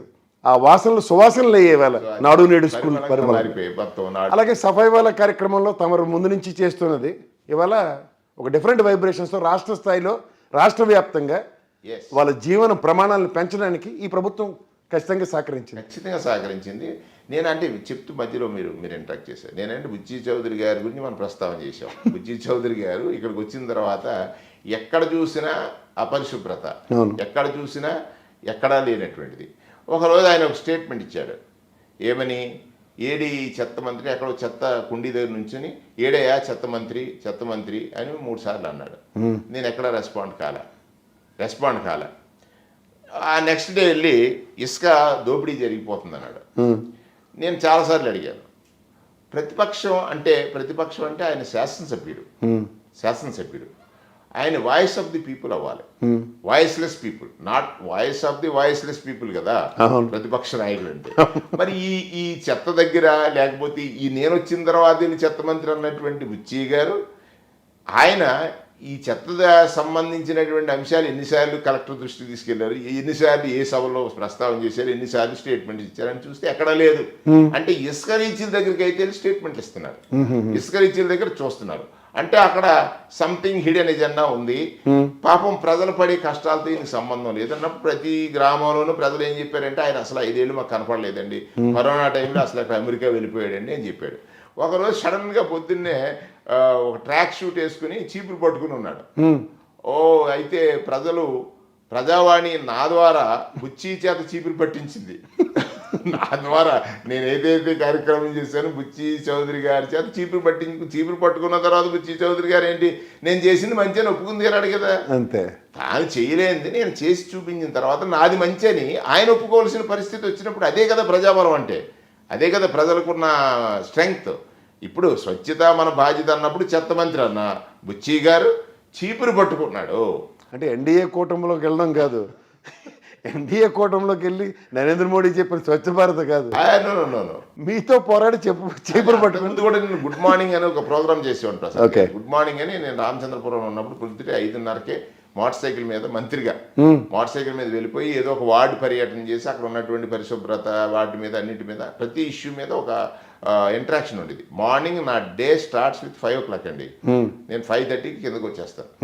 5:30కి వచ్చేసి అది తిరిగేసి మళ్ళీ 8కి వచ్చేసి బిఫోర్ 8 పూజాధికారులు చేసుకుని బయటకు వెళ్ళిపోవడం ఒక విధానం. లేదనుకుంటే బిఫోర్ బయటకు వచ్చి ముందే పూజ చేసుకుని వెళ్ళిపోవడం ఒక విధానం. 2 విధానాలు ఫాలో అయ్యేవాడు నేను. సో ఇక్కడ బుజ్జి గారు గుడ్ మార్నింగ్ అని మొదలుపెట్టాడు. ఈ గుడ్ మార్నింగ్ అనే ప్రోగ్రాము 5.5 years బ్యాక్ నేను స్టార్ట్ చేశాను. అందుకే విధిరాత అంటారు. మీరు భగవత్ సంకల్పం వచ్చండి, మీరు అక్కడ మొదలెట్టింది ఇక్కడ ఈయన కూడా మొదలెడితే రామచంద్రపురం ఇవాళ మీరు మేకే మీరే ఇక్కడికి వచ్చారు నెత్తి మీదకి. గుడ్ మార్నింగ్ మొన్న రీసెంట్గా ఆయన పెట్టాడు. ఇక్కడ ఏంటంటే ప్రజలకి చెప్పింది చేయలేదు అనేటువంటి. నేను ఇప్పుడు ఎక్కడ యాక్చువల్గా ఏమైందంటే జగన్మోహన్ రెడ్డి గారు ప్రస్థానంలో ప్రతిపక్షాలన్నీ కలిసి గిజగిజలు ఆడుతున్నాయనంటే కారణం ఏంటంటే జగన్మోహన్ రెడ్డి గారు పేదల అవసరాల్ని స్పష్టంగా చూశాడు. చూసిన తర్వాత కబుర్లతోటి కాలయాపన చేయలేదు ఆయన. అవసరాలు తీరాలంటే ఆపర్చునిటీస్ క్రియేట్ చేయాలి. ఆపర్చునిటీస్ క్రియేట్ చేస్తే వాళ్ళే సస్టైన్ అయ్యి గొప్పవాళ్ళు అవుతారు. అది మన చరిత్ర చెప్తున్నటువంటి నిజం. ఆ చరిత్ర చెప్పినటువంటి నిజాన్ని తెలుసుకున్నాడు కాబట్టే అవసరాలు ఏంటి, ఆరోగ్య సమస్య, అప్పుడు ప్రజలు ఎంత కష్టాలు పడతారో తెలుసు కదా. ఆరోగ్యశ్రీ తండ్రి గారు 2.5 లక్షలు, ఈయన 25 లక్షలు. అబ్బా, ఒక పేదింట్లో 25 లక్షల రూపాయలు. ధనవంతుడి ఇంట్లో ఇప్పుడు క్యాష్ ఉంచుకుంటే మళ్ళీ ఇన్కమ్ ట్యాక్స్ వాళ్ళు పట్టుకుంటారు. కానీ పేదవాడి ఇంట్లో 25 లక్షల రూపాయలు ఆరోగ్యశ్రీ కార్డు ఉంది. అదే. సో అది చూడండి ఎంత గొప్పది. అంటే ఒక కార్పొరేట్ హాస్పిటల్ చైర్మన్ గారు ఒక రోజు కలిశారు నాకు. నేను ఐఎన్పిఆర్ మినిస్టర్గా క్యాబినెట్ బ్రీఫ్ చేసినప్పుడు ఈ 25 lakhs గురించి అనౌన్స్ చేసి వెళ్తే ఆయన అన్నాడు ఒక మాట, సార్ చాలా బ్యూటిఫుల్ ప్రోగ్రామ్ సార్, భారతదేశంలో ఎవరు చేయలేదు, మీ ముఖ్యమంత్రి గారు చాలా గొప్పగా చేశారని చెప్తూ పెద్ద పెద్ద కార్లు వేసుకున్న వాళ్ళు కూడా ఆరోగ్యశ్రీతో వస్తున్నారు సార్. నేనన్నాను, మా ముఖ్యమంత్రి గారి దృష్టిలో ప్రాణం ఎవరిదైనా ప్రాణమేనండి, అది వినియోగించుకోవచ్చా లేదనేది వాడి విజ్ఞతకు సంబంధించినది. ధనవంతుడు ఒక దారిద్ర్యంలో ఉన్న వాడి కోసం ప్రవేశపెట్టిన పథకంలో ఎంకరేజ్ అవుతున్నాడంటే అది అతని విజ్ఞతకు సంబంధించిన విషయం. కానీ బట్ మా ముఖ్యమంత్రి జగన్ గారికి ఉన్నటువంటి ఆలోచన ఏంటంటే ప్రాణం ఖరీదు ఎవరిదైనా ఒకటే. సో దానికోసం ఆరోగ్యశ్రీలో 25 లక్షల రూపాయలు తీసుకోవడం కానీ, ఆరోగ్య ఆసరా కానీ, ఆరోగ్య ఆసరా తర్వాత ఏంటి హాస్పిటల్ ఏదైనా సర్జరీ చేయించుకుని వెళ్ళినోడికి ఇచ్చినటువంటి విధానం కానీ చూడండి. పేదరికంలో ఉన్న వాళ్ళకి ఆరోగ్య సమస్య అప్పుడు పేదరికం నుంచి మరీ కిందకి దిగజారాల్సిన అవసరం లేకుండా అక్కడ నిలబెట్టేశాడు. ఒక పాయింట్ అయిపోయింది. ప్రతి ఓడికి ఆరోగ్య సమస్య వస్తుంది. ఆరోగ్య సమస్యలో అతను ఫైనాన్షియల్ ట్రబుల్ నుంచి అధిగమించగలుగుతున్నాడు. రెండోది వచ్చింది ఏంటి, సెకండ్ బాగా ఇంపార్టెంట్ పిల్లల తర్వాత వాళ్ళ ఎడ్యుకేషను. అంతే కదండి. ఈ ఎడ్యుకేషన్కి నాడు నేడులో కానీ, ఇంగ్లీష్ మీడియం కానీ, వాళ్ళ గోరుముద్ద కానీ, లేకపోతే విద్యా కానుక కానీ ఇవన్నీ తీసుకున్నప్పుడు అది అసలు ఈ భారతదేశానికి రోల్ మోడల్ అయిపోయింది. సో అది ఆ రెండోసారి రోల్ మోడల్ అవ్వడం కాదు సార్, ఇవాళ మన అక్షరాస్యతలో కేరళకి ధీటుగా ఉన్నాము. అక్షరాస్యతలో కానీ, పేదరిక నిర్మూలనలో కానీ మనం అన్ని స్టేట్ల కంటే ముందు ఉన్నాం. ఫస్ట్ నిర్మూలనలో పేదరికం అనేది 14% నుంచి 6% ఎంత పర్సెంటేజ్ దిగిపోయింది. అసలు యాక్చువల్ ప్రతి ప్రభుత్వ లక్ష్యం ఏమవ్వాలి, పేదవాడిని ఆదుకోవడమే కదా. ప్రధానంగా మనకి డెమోక్రసీ యొక్క మెయిన్ ఆబ్జెక్టే అది అయినప్పుడు దాన్ని మీట్ అవ్వలేకపోయారు గతంలో. అది దానికోసం వాడు కనిపెట్టాడు ఈయన, ఏంటి డీబీటీ. అందరూ నొక్కుడు అంటున్నారు, నొక్కుడు కాదు అది, డీబీటీ అంటే అవసరం తెలిసి ఆ అవసరానికి ఆడిని ఆదుకోవడం. అవసరం తెలిసి ఆ అవసరానికి ఆదుకోవడం. చూడండి, ఒక ఫైనాన్షియల్ అందరికీ పండుగలు వస్తున్నాయి. ఈ రాష్ట్రంలో ప్రజలకి ఏం పండుగలు వస్తున్నాయి? అమ్మఒడో పండుగ వస్తుంది, ఆసరావో పండుగ వస్తుంది, చేయూతో పండుగ వస్తుంది, చేదోడో పండుగ వస్తుంది. అలా ప్రతి నెల ఇయర్ వైజ్ క్యాలెండర్ ఏదో ఉగాది, లేకపోతే సంక్రాంతి, లేకపోతే వినాయక చవితి, లేకపోతే దీపావళి అనేటువంటి రాకుండా అన్ని రకాల కార్యక్రమాలు వచ్చినాయి. ఇక్కడ ప్రజలు ఆ బాండింగ్ ఏదైతే జగన్మోహన్ రెడ్డి గారి పాలనలో మేము ఎవరి దగ్గర మా ఆత్మగౌరవం, పేదరికంలో ఉన్నవాడు ఎవరి దగ్గరైనా ఆశించాడు అనుకోండి, ఆత్మగౌరవాన్ని తాకట్టు పెట్టడమే కరెక్ట్. అది లేకుండా చేశాడు. ఆత్మగౌరవ రక్షకుడిగా ఫస్ట్ నేను చెప్తాను జగన్ గారు. ఆత్మగౌరవాన్ని రక్షించాడు, పేదలది పరిరక్షించాడు. రక్షణ కంటే పరిరక్షించాడు. సో అక్కడ పేదవాడు చాలా డిగ్నిటీ. నాకు ఈ ప్రభుత్వం నుంచి నా ఆత్మగౌరవాన్ని ఎక్కడ ఇబ్బంది తాకట్టు పెట్టక్కర్లేకుండా, అది ఆత్మగౌరవం ఎక్కడ తగ్గకుండా నేను బ్రతకొచ్చు అనేటువంటి ఒక భరోసా. దానికి మీకు ఒక చిన్న యాడ్ చేస్తాను. నేను మొన్న పొద్దుటూరు సభ చూడడానికి వెళ్ళాను. ఏదో వీళ్ళు గ్రీన్ మ్యాట్ లేవాలంటే ప్రజలకు చెప్దామని నేను వెళ్ళిన దగ్గర సాధారణంగా ఈ సభలకి వాటికి డబ్బులు ఇస్తారు కదా, బిర్యానీలు ఇస్తారు, కోటర్ ఇస్తారు అంటే నేను అడిగా ఒకడిని, ఏం బాబు ఈ సభకు వస్తున్నావు, నీకు ఎంత డబ్బులు ఇచ్చారని. నేనే ఎటకారంగా అడిగానంటే నాకన్నా ఎటకారంగా నేను వెళ్ళింది రాయలసీమ లేకపోతే గోదావరి జిల్లాలో నాకు కన్ఫ్యూజన్ వచ్చింది. 4 లక్షలు వచ్చేసారు అన్నాడు. 4 లక్షలు ఇచ్చారు సార్, నేను సభకు వచ్చాను అన్నాడు. ఇంకోటి అడిగా, ఆ 3,60,000 చెప్పాడు. ఇంకో 1,40,000 చెప్పాడు. దీంట్లో లక్షల్లో ఇస్తున్నారు సభలకే అని నేను ఎటకారంగా అడిగితే, ఇన్ని సంవత్సరాలు బట్టి ఇంత సంక్షేమం ఇస్తే ఆ బాబుని చూడడానికి మేము ఎందుకు అని అడిగారు పెద్దలు. చూడండి అంటే నేను అంటుంది, సభలు సమావేశాలకి స్వచ్ఛందంగా తరలొచ్చే ప్రజల్ని అలవాటు కొద్దీ నేను అదే ప్రశ్న అడిగితే నాకు చెంపచెల్లుమన్నట్టు ఎలా సమాధానం చెప్పాడు చూడండి వాళ్ళు. అంటే ఇది నథింగ్ బట్ రెసిప్రోకేటివ్ బాండెడ్ యాటిట్యూడ్ కనబడుతుంది ప్రజలు. అది వాళ్ళ కృతజ్ఞతకి, ఆ కృతజ్ఞత భావాన్ని తెలియజేయడానికి జగన్ గారు నిర్ణయం. కృతజ్ఞత ఎప్పుడు వస్తుందంటే తెలుసా సార్, మీ ఆత్మగౌరవాన్ని పరిరక్షించినప్పుడు. కరెక్ట్. మన ఆత్మగౌరవం రక్షింపబడ్డదన్న తర్వాతే ఆ వ్యక్తి పట్ల వీళ్ళ అభిమానం పెంచుకుంటారు. అంటే సాధారణంగా నేను నా ప్రస్థానంలో కాంగ్రెస్ రోటీ కప్పడా ఒక మకాన్ అని పేదవాడిని రక్షించే కార్యక్రమానికి ఎప్పుడైతే తెరలేపిందో, ఇందిరాగాంధీ ఐల్లో ఓ వెదురు బొంగులు మీకు తెలియదు కదా, ఓ సెంటు భూమి ఇవ్వండి ఇది అన్న దగ్గర, ఇవాళ ఆచరణ సాధ్యం చేసి చూపిస్తున్నారు. ఎస్, మరి 33 లక్షల మందికి ఇళ్ళ పట్టాలు ఇవ్వటం అంటే అది మరి మీరు ఎందుకు సార్ కాలర్ ఎత్తుకుని గవర్నమెంట్లో ఎందుకు లేరు మీరు? అందరూ బ్రహ్మాండం గర్వంగా ఉన్నాను కాళ్ళు ఎత్తుకుంటే. అంటే ఇప్పుడు విమర్శ చేసే వాళ్ళకి పత్రికలు ఉన్నాయి, విమర్శ చేసే వాళ్ళకి అబద్ధాలే వాళ్ళ జీవితమే ఒక అబద్ధం. చంద్రబాబు నాయుడు జీవితమే ఒక అబద్ధం. ఇప్పుడు మీరు ఫస్ట్ మన ఇద్దరు సోషల్ ఇంజనీరింగ్ గురించి మాట్లాడుకున్నాం. మాలమాదిగలను ఎడగొట్టేశాడు, కాపుల్ని సెట్టి బల్జీలని, లేకపోతే కాపుల్ని బీసీలని, నాట్ సెట్టి బల్జీలు, కాపులు బీసీలని, కాపులు రిజర్వేషన్ అనేటువంటి ఒక అంశాన్ని తెచ్చి ఒక ఎలక్షన్లో ఒక అంశాన్ని తీసుకొచ్చి ఎదగాలనేటువంటి తత్వం అతనిది. సో అది ఒక పెద్ద అన్రెస్ట్ క్రియేట్ చేశాడు.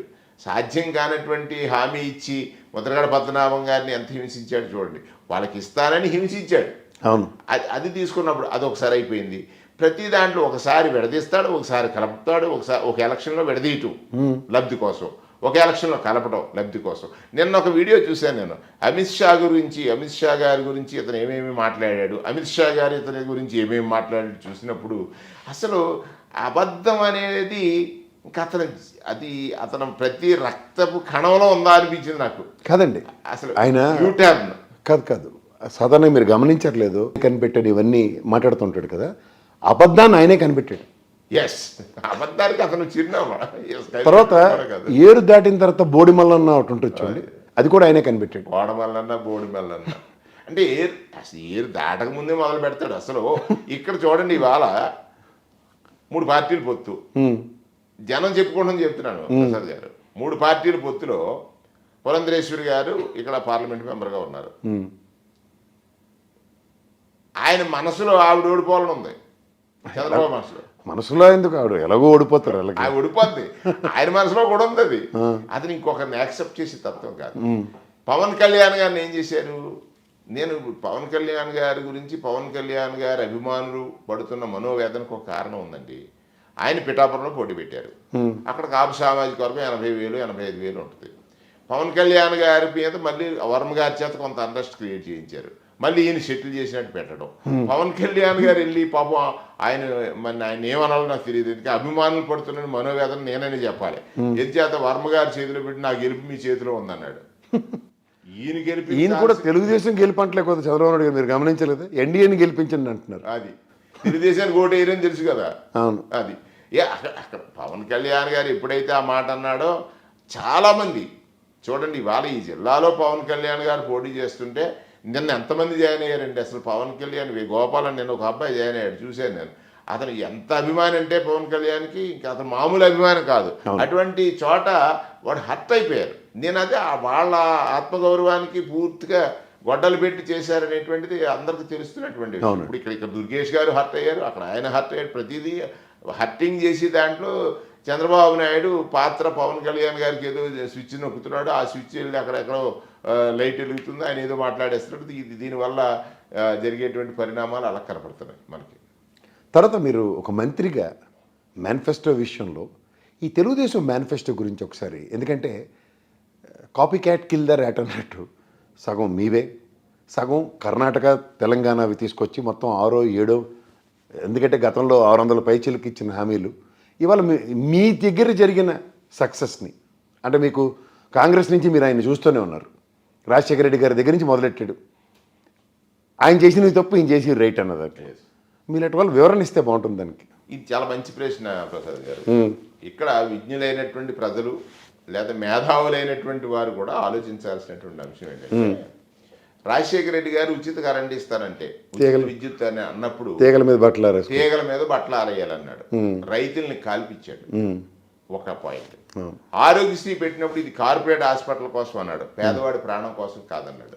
ఇదే చంద్రబాబు నాయుడు. 1 2 ఏ సందర్భంలో అయినా కూడా ఒక పథకాన్ని తీసుకొచ్చినప్పుడు పావలా వడ్డీ తీసుకోండి. పావలా వడ్డీ ఎలా వచ్చిందండి? మహిళలు పొదుపు చేసుకుంటే రూపాయి పావలా, పొదుపు చేసుకుంటే పావలా, అప్పు తీసుకుంటే రూపాయి పావలా. చంద్రబాబు నాయుడు టైంలో నేను రాజశేఖర రెడ్డి గారు అదే కదా క్వశ్చన్ చేశారు. అప్పు తీసుకుంటే రూపాయి పావలా, వాళ్ళు పొదుపు చేసుకుంటే పావలా. అందుకే రాజశేఖర రెడ్డి గారు వాళ్ళ పొదుపు చేసుకుంటే వచ్చే పావలా వడ్డీకే అప్పిచ్చి వాళ్ళని లక్షాధికారులు చేయాలని ఆలోచించాడు రాజశేఖర రెడ్డి గారు. ఇవాళ చూడండి, మహిళలు అందరూ కూడా లక్షాధికారులు దాటేశారు, 2 లక్షలకి అధికారులు అయిపోయారు వాళ్ళు. అటువంటి పరిస్థితి వచ్చింది. అప్పుడు కూడా క్రిటిసైజ్ చేశాడు. ఇక్కడ తను ఏ పథకమైనా తీసుకొస్తే రాజశేఖర రెడ్డి గారిది కాపీ మాస్టర్ అండి. అతనికంటూ ఇండివిజువల్గా ఒక సంక్షేమం ఇవ్వలేడు, ఇండివిజువల్గా ఒక సంక్షేమాన్ని ఇవ్వలేడు. కాపీ కొట్టి ముందు తప్పు అంటాడు, దానికంటే 10% అదనంగా చేస్తున్నాడు. మరి ఇది ఎక్కడ యూటర్ను? మరి దీనికన్నా ముందు మన ఫైనాన్సెస్ మీద ఎలాంటి మాటలు మాట్లాడారు? శ్రీలంక అయిపోతుంది అది శ్రీలంక అన్నాడు, సొమాలియా అయిపోద్ది అన్నాడు. ఇప్పుడు జగన్మోహన్ రెడ్డి గారి సంక్షేమం పంచితే జగన్మోహన్ రెడ్డి గారి సంక్షేమం పంచినంతసేపు ఏం మాట్లాడండి? రాష్ట్రంలో ఆర్థికంగా దివాలా తీసింది. రోజు ఈనాడు పత్రికలో దివాలా దివాలా దివాలా. ఈ నెల జీతాలు లేవు, ఈ నెల ఏమో చేయూత ఇవ్వలేరు, లేకపోతే ఆసరా ఇవ్వలేరు, అమ్మఒడి ఇవ్వలేరు, అమ్మఒడి గోయిందా, ఇలాంటి రకరకాల మాట్లాడి ఏది ఆగిందండి? ఇవాళ వరకు 5 సంవత్సరాల్లో ఇచ్చినట్టుగా చేసినటువంటి ముఖ్యమంత్రిగా ఆయన ఉంటే ఇప్పుడు వచ్చి ఇస్తానంటున్నాడు. నేను ఎందుకు మేధావులను ఆలోచించాలని అంటున్నానంటే, చంద్రబాబు నాయుడు టర్మ్ అంతా చూసుకున్నప్పుడు ఆయన 95 నుంచి 2004 వరకు చేశారండి. ప్రతిసారి కూడా ఓడిస్ ఓవర్ డ్రాఫ్ట్ మీదే ప్రభుత్వం రన్ అయింది. 1000 కోట్లు, 100 కోట్లు కూడా కదా, 1000 కోట్లు ఓడిస్ మీద అయింది. మళ్ళీ రాజశేఖర రెడ్డి గారి ప్రభుత్వంలో లేదు, ఆయన ఎక్కడ కూడా బారోయింగ్కి వెళ్లకుండానే గవర్నమెంట్ రోసయ్య గారు ఉండేవారు కదా, రోసయ్య గారు ఫైనాన్స్ మినిస్టర్. ఆయన అదేనివాడు కదా, ఏ రోజు ఒక్క ఓవర్ డ్రాఫ్ట్ తీసుకోలేదా అని చెప్పేవాడు. అదే ఫైనాన్స్, అదే ఇది తీసుకున్నాడు, అయిపోయింది. మళ్ళీ 14-19 కూడా సేమ్ ఓవర్ డ్రాఫ్ట్. నేనేమంటానంటే, జగన్మోహన్ రెడ్డి గారు తీసుకున్న తర్వాత ఇప్పుడు రిసోర్సెస్ పెరిగాయి అంటే ఆయన అబద్ధం ఒకటే చెప్పేసుకుంటా పోతా ఉన్నాడు తప్ప సోర్సెస్ పెరిగాయి, ఇన్కమ్ పెరిగింది. అదే ప్రభుత్వం 14-19లో పనిచేసి ఎంతమందికి నేరుగా డబ్బులు ఇచ్చాడు, ఎంతమందికి సంక్షేమం పంచాడని చూస్తే 0.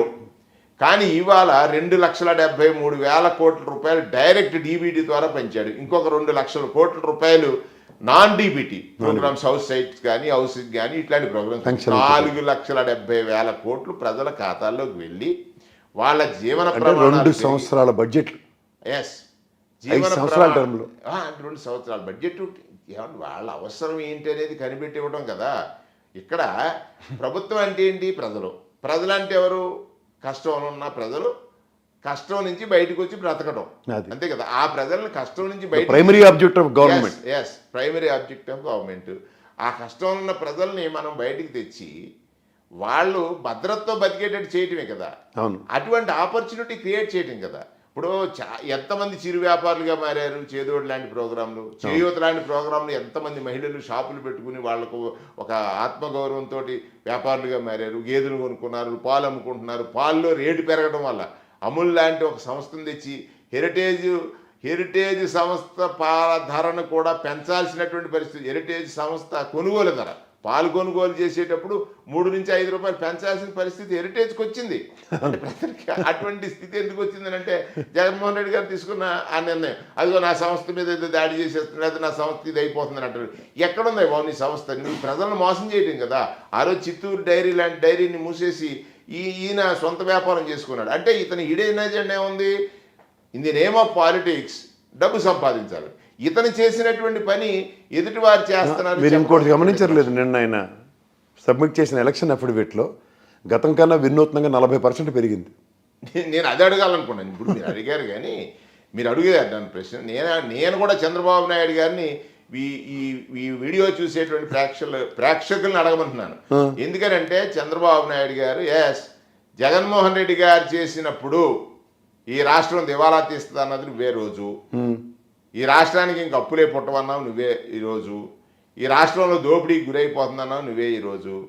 కానీ నీవు ఎలాగ ప్రకటించావు? ఇసుక ఫ్రీ అంటున్నాడు ఒకరోజు లిక్కర్ అంట, లిక్కర్ మద్య నిషేధం అంట్లా, మద్య నిషేధం ఎత్తేసినోడు మద్యం గురించి మాట్లాడుతున్నాడు.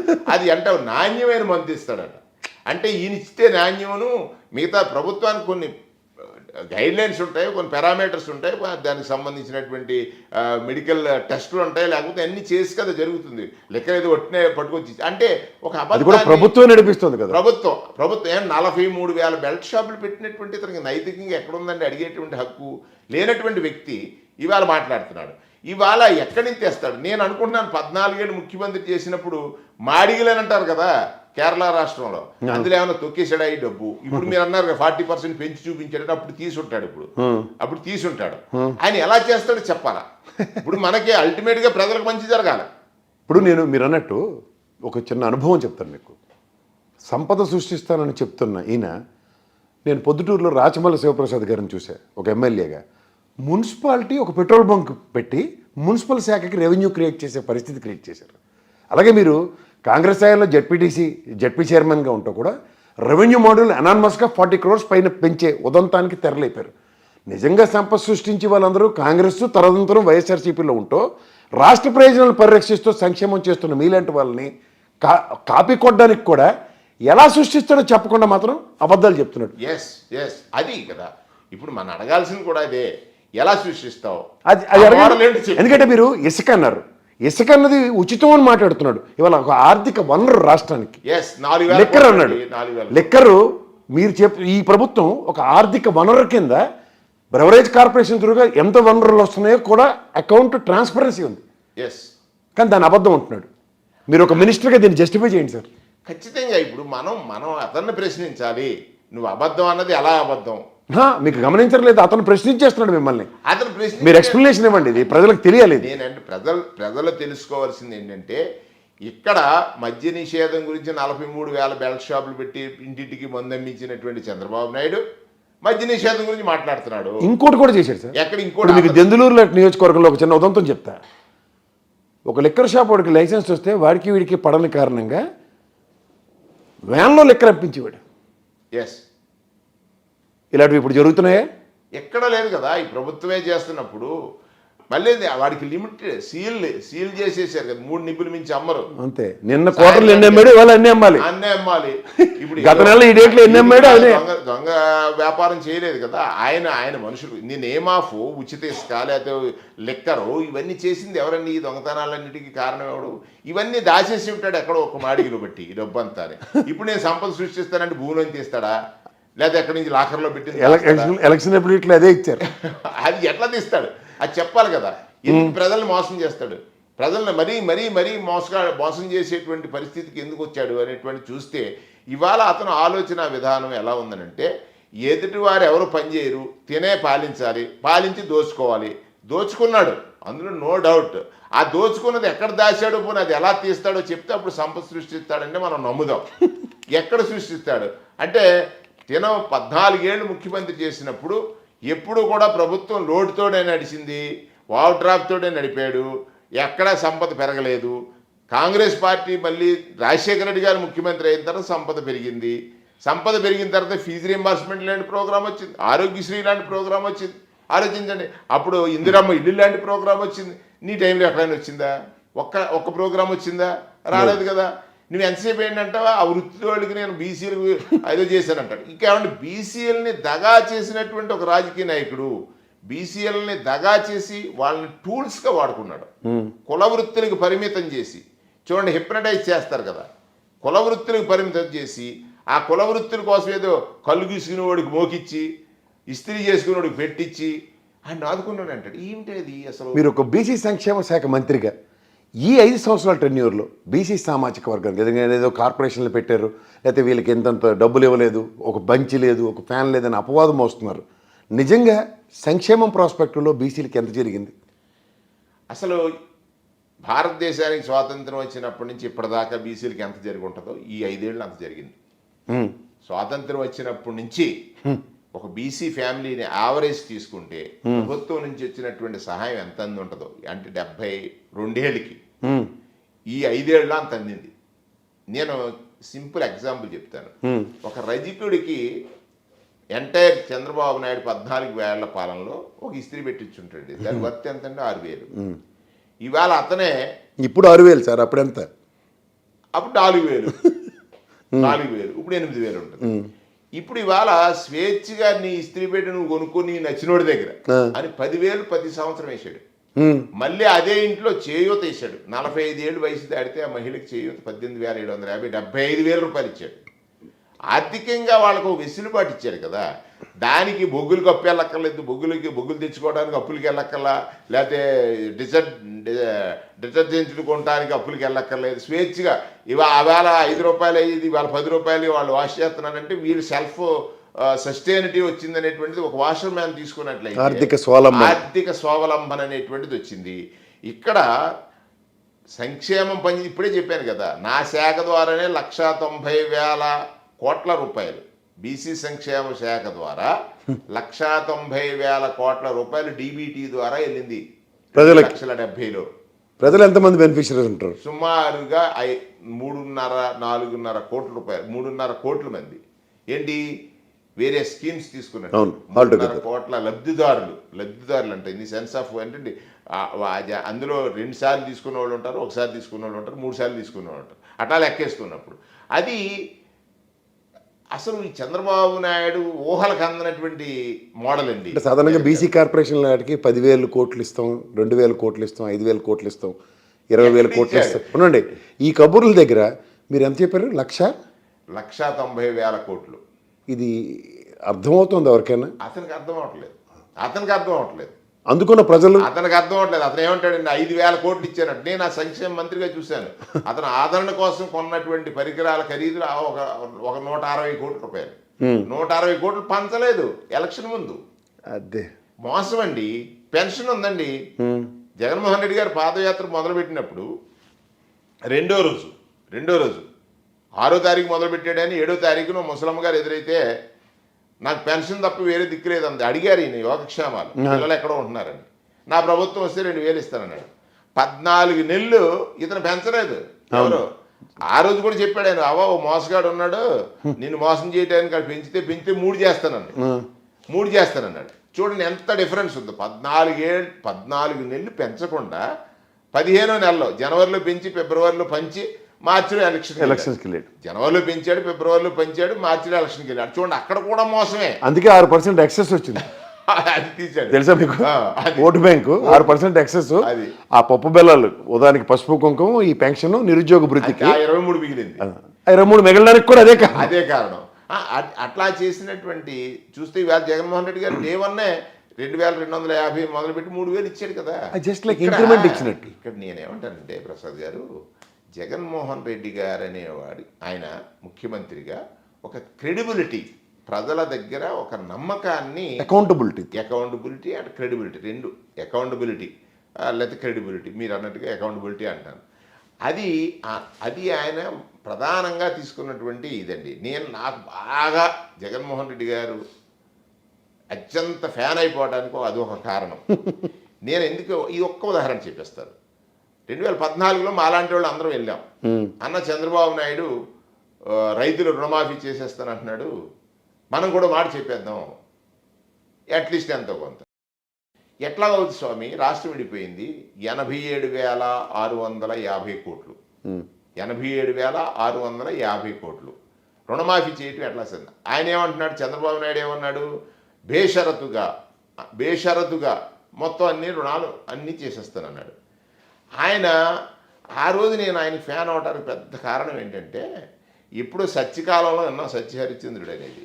ఆ సత్యహరిశ్చంద్ర నాటకాన్ని చూసి ఈ దేశానికి స్వాతంత్రం చేసినటువంటి బాపూజీ, మహాత్మా గాంధీజీ సత్యమేవ జయతే అనేటువంటిది ఉంటుంది. మన రాజ్యాంగం అంతా దాని మీద నడుస్తుంది.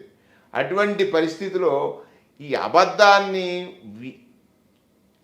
విని విని విని విని విసిగిపోయినటువంటి ప్రజలకి నిజం అనే ఒక ఆయుధం దొరికింది జగన్ గారు.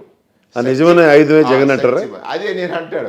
సత్యహరిశ్చంద్ర నాటకంలో ఒక పదం ఉంటుంది ప్రసాద్ గారు. ఆయన నక్షత్రకుడు, ఏమయ్యా నీకేమన్నా కాగితం రాసి ఇచ్చావా, మాకు ఏమన్నా ఓ మాట చెప్పు, నీకేమన్నా పత్రాలా సాక్ష్యాలా, నేను పోతాను, నాకు ఓ మాట చెప్పి అంటాడు. ఆయన అంటాడు అప్పుడు సత్యహరిశ్చంద్రుడు, సచ్చేతరంబునకు నా మానసం ఒప్పదయ్యా అంటాడు. సచ్చేతరంబునకు నా మానసం ఒప్పదయ్య. నిన్న కూడా బస్సులో ప్రయాణిస్తున్నప్పుడు జగన్ గారు అన్నాడు ఒక మాట, క్రెడిబిలిటీ లేనటువంటి లైఫ్ అది లైఫ్ కాదు. ఆయన నిన్న నేను ఆయనతో బస్సులో ప్రయాణం చేసినప్పుడు అంటే ఆ రోజు చూశాను. అంటే ఒక సత్యవాది వచ్చాడని. నేను 2017లో జగన్ అంటే నిజం, నిజం అంటే జగన్. నిజం ఎలా ఉంటుందంటే జగన్లా ఉంటుంది, జగన్ ఎలా ఉంటాడంటే నిజంలా ఉంటాడు. నిజానికి ఓటేయండి, జగన్ని గెలిపించండి అని చెప్పారు. అబద్ధమే ఈ రాజకీయ వ్యవస్థలో అబద్ధాలు చెప్పి బ్రతకాలనుకునేవాడికి పెట్టారు 2019లో ప్రజలు అంటానికి. దాది ఒక పెద్ద ఉదాహరణ. నేను రామచంద్రపురంలో ఉండగా ఈ జగన్ అంటే నిజమని, నిజమంటే జగన్ అనేటువంటి స్లోగన్ రాయటం. ఇక్కడ ఆయనకి మనం ఎందుకున్నామంటే, ఆయన ఏ బాధ్యత అప్పు చెప్పినా అందులో ప్రజా శ్రేయస్సే ఉంది. ఆ ప్రజాసేవ చేయాలనుకున్నవాడు ప్రజాశ్రేయస్సే కదా మెయిన్, ఇంకంత అవసరం ఉంది. ఇక్కడ మీరు గమనించట్లేదు, నేను మీతో ఆయన అన్న మాట క్రెడిబిలిటీ అన్న దగ్గర వెన్ యూ హ్యావ్ అకౌంటబిలిటీ ఆ క్రెడిబిలిటీ ఆటోమేటిక్గా పెరుగుతుంది. ఎస్, అందుకే మీరు ఇందాక చెప్పిన సంక్షేమంలో దగ్గర 4 లక్షలు అంటే 2 సంవత్సరాల బడ్జెట్లని ప్రజా సంక్షేమానికి ఎప్పుడైతే చేరవేయబడ్డాడో అకౌంట్ టు అకౌంట్ ఇచ్చాడు. మీరు దానికే కదా మీ ఎమ్మెల్యేలందరినీ గడప గడపకి ఇచ్చా కాగితం అన్నాడు. ఇమ్మన్నాడు కదా, చెప్పాడు కదా, నేను నా వల్ల మంచి జరిగితేనే నాకు ఓటేమని అడిగాడు. అంత ధైర్యం ఎవరికి ఉంటుంది? అదే ఆయన సంపాదించుకున్న క్రెడిబిలిటీ. అందుకే వాళ్ళు ప్రజలు స్వచ్ఛందంగా తరలి వస్తున్నారు. దానికోసం ఇటువంటి కరోనా లాంటి విపత్తును ఎదుర్కొని స్టేట్ రిసోర్సెస్ అన్ని ఇన్కమ్ మొత్తం తగ్గిపోయినటువంటి టైంలో కానీ మీరు చెప్తున్నారు వేణుగారు సార్, నేను చాలా మందితో మాట్లాడుతున్నప్పుడు కూడా ఇంటరాక్షన్లో ఎమ్మెల్యేలు వాళ్ళు ఎంతసేపు కరోనా 2 ఏళ్ళనే అంటున్నారు. కానీ దీనికన్నా ముందు వచ్చిన హుదూద్ తిత్లీ తుఫాన్లో ప్రభావితమైన ప్రజల్ని కూడా ఈ ప్రభుత్వం ప్రాపర్గా అడ్రస్ చేసింది. ఎందుకంటే ఏది కావాలి అన్న దగ్గర ఒక పాల ప్యాకెట్ ఇచ్చి పెట్రోల్ బంకుల్లో పెట్రోల్ కొట్టించే సామర్థ్యం క్రియేట్ చేసే పెట్రోల్ బంక్కి రోడ్ వేసికి లైట్ ఇచ్చామని చెప్పి వెళ్ళిపోయి తప్పించుకున్న చంద్రబాబు నాయుడు వెసెస్ ఆ రోజు పాలు తాగే ప్రజల్ని ఈ 5 సంవత్సరాలు పాలు తాగే పరిరక్షణ చేశాడు. ఇది మీరు కొంచెం విశ్లేషణగా చెప్పగలరా? ఖచ్చితంగా అండి. ఆ రోజు నుంచి ఈ రోజు వరకు, ఆ రోజు కరోనాలో వాలంటీర్ వ్యవస్థను తీసుకురాకపోతే కరోనాను అంత సమర్థంగా ఎదుర్కోగలమా? వాళ్ళే ఫ్రంట్ ఎండింగ్ వారియర్స్. ఒక వైరల్ ల్యాబ్ లేదే. అవును, ఈ రాష్ట్రంలో వైద్యానికి సంబంధించినటువంటి టెరిషరీ హాస్పిటల్స్ లేవే, పెద్ద ఇంపార్టెంట్ హాస్పిటల్స్ ఉన్నాయి. ఇవాళ చూడండి 17 మెడికల్ కాలేజీలు ఎందుకు పెడుతున్నాడు ఆయన? ఫ్యూచర్ కోసం ఆలోచిస్తున్నాడు. నేనేమంటానంటే ప్రసాద్ గారు, ఫ్యూచర్ ఈ 17 మెడికల్ కాలేజీలు అటు రామచంద్రపురం కానీ ఇక్కడ మీ రాజమండ్రికి కానీ ఎన్ని సాధించుకున్నారు? రాజమండ్రి ఒకటి ఉంది, అమలాపురం ఒకటి ఉంది. ప్రతి డిస్ట్రిక్ట్ హెడ్ క్వార్టర్లోనూ ఒక మెడికల్ కాలేజ్ వచ్చింది. 55,000 పోస్టులు. నేను ఐఎన్పిఆర్ మినిస్టర్కి ఆశ్చర్యపోయాను. 55,000 పోస్టులు క్రియేషన్ కాదు, 55,000 పోస్టులు రిక్రూట్ చేశారు. జీరో వేకెన్సీ వస్తే మరుసటి రోజునే రిక్రూట్ చేసే విధానం తీసుకొచ్చాం మేము. అంటే వైద్యం మీద ఎంత ల్యాబ్సెస్ ఉందో చూడండి.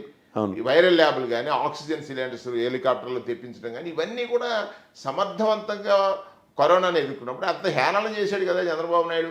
5 ఏళ్ళు కరోనా టైంలో కనీసం హైదరాబాద్ కూడా గడప దాటినటువంటి చంద్రబాబు నాయుడు, కరోనా టైంలో గడప దాటినటువంటి మా మిత్రుడు పవన్ కళ్యాణ్ గారు, వీళ్ళు మాట్లాడతారా? కరోనా టైంలో ఆయన తీసుకున్నటువంటి ప్రతి స్టెప్ కూడా ప్రజల ప్రాణాలను రక్షించింది, ప్రజలకు నమ్మకాన్ని కలిగించింది.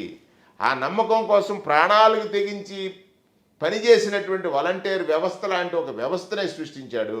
ఆ వ్యవస్థ కోసం ఇవాళ వణికిపోతున్నాడు పాపం చంద్రబాబు నాయుడు. వాలంటీర్ కనపడ్డాడంటే వాలంటీర్ ఓటు వేయించేస్తాడు, వాళ్ళు ఎన్నికల్లో పాల్గొకూడదు, వాళ్ళు ఎక్కడ పెన్షన్ పంచకూడదు అని మళ్ళీ మొన్న 30 మంది చావుకు కారణమయ్యాడు, 30 మంది చనిపోవడానికి కారణమయ్యాడు కదా. అంటే చంద్రబాబు నాయుడులో మానవీయ కోణం లేదు, మానవత్వ లక్షణమే లేదు. ఎందుకంటే ఆ మాంగారినే పొడి చేసి ఏదో ఆయనే పొడిచాడు, పొడుచుకున్నాడు సార్. ఆఖరికి జగన్మోహన్ రెడ్డి గారి మీద కూడా హత్యాయత్న ప్రయత్నాలు చేస్తున్నారు కదా. అది అతను తట్టుకోలేని స్థితి. ఇప్పుడు జగన్మోహన్ రెడ్డి గారి జనాదరణ చూశాడండి, కృష్ణా జిల్లాకు వచ్చిందండి. ఆ దెబ్బ కొంచెం గట్టిగా తగిలితే 10 రోజులు బ్రేక్ అయిపోతే నాకు ఎలక్షన్ ఎక్కి వచ్చేటట్టు ఒక కుతంత్రం కదా. ఇప్పుడు ఉమా గారు వాళ్ళు మాట్లాడేటువంటి మాటలు చూస్తున్నాం కదా. వాళ్ళు ఎట్లాంటి కుట్రలకైనా తెగిస్తారు. వాళ్ళకి రాజకీయంగా అధికారం ముఖ్యం. అధికారం కోసం ఏ అబద్ధాన్నైనా అవలేలగా ప్రజలు ఏమనుకుంటారండి. ఇవాళ మాట్లాడింది మరుసటి రోజు మార్చేస్తున్నాడు చూడండి. బీజేపీతో నేను పొత్తు పెట్టుకోలేదు, వాళ్ళు రమ్మన్నారు అంటాడు మరుసటి రోజు వచ్చి ముస్లిం సోర్స్ కోసం. ముస్లిమ్స్ అప్పుడు అసలు పురంధరేశ్వర్ గారు మాట అన్నారు, మా జెండాలు వేరు కానీ ఎజెండా ఒకటి అని. మరి ముస్లిమ్స్కి ఏదైతే 4% రిజర్వేషన్ రాజశేఖర రెడ్డి గారు ఇచ్చినటువంటి రిజర్వేషన్ తొలగిస్తానని బీజేపీ అంటున్నప్పుడు బాధ్యత కలిగినటువంటి నాయకుడిగా చంద్రబాబు నాయుడు ఎందుకు స్టేట్మెంట్ ఇవ్వట్లేదు? మళ్ళీ ఇక్కడికి వచ్చి ముస్లిమ్స్ దగ్గర అబద్ధం ఆడుతున్నాడు కదా. అబద్ధం చెప్తున్నాడు. ఆవిడ చాలా క్లియర్గా ఉన్నారు సార్, ఎజెండా వాళ్ళది ఒకటే అని. ఎందుకంటే అటు తెలుగుదేశం నుంచి వచ్చిన బీజేపీ పారాచూట్ బ్యాచ్, అలాగే తెలుగుదేశం నుంచి వెళ్ళిన జనసేన బ్యాచ్కి టికెట్లు వచ్చాయి. అది తెలుగుదేశం 2, 3 ఈ 3 కలిసి 2-3. అదే అక్కడక్కడ కూడా మోసమే కదా. మీనా చౌదరి గారిని కానీ, సీఎం రమేష్ గారిని కానీ, ఇప్పుడు ఎక్కడ మొన్న అనపర్తిలో వాళ్ళ వైఫ్ని ఏదో బీజేపీలో జాయిన్ అమ్మని అడిగారని కూడా ఒక వార్తలు విన్నాం మనం.